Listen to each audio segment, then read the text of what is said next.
నా ప్రభు బిడ్డలారా నమ్మండి, నీ బ్రతుకులో దేవుడు ఏదైనా ఆలస్యం చేస్తే అన్యాయం చేస్తున్నాడు అనుకోకు, నిన్ను పట్టించుకోవట్లేదు అనుకోకు.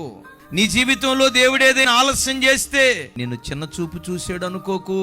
ఎందుకు ఆలస్యం చేస్తున్నాడో తెలుసా? ఒక అద్భుతమైన దాన్ని దేవుడు నీకు ఇవ్వాలని ఆశపడుతున్నాడు. మీరు ఎప్పుడైనా చూడండి, ఒక అద్భుతమైన దాన్ని ఇవ్వాలంటే అద్భుతమైనది ఎప్పుడు ఆలస్యంగానే వస్తుంది.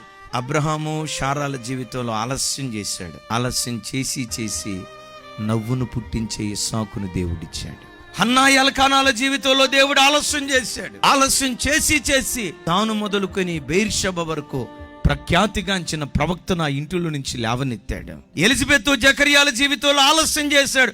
ఇది ఒక సంతాన విషయంలోనే కాదండి, నీ జీవితంలో దేవుడు ఏ విషయంలో అయినా ఆలస్యం చేస్తా ఉంటే ఒక శ్రేష్టమైన దాన్ని దేవుడు నీ కొరకు సిద్ధపరుస్తున్నాడు అని నమ్మి ప్రభుని స్తుతించుదువుగాక.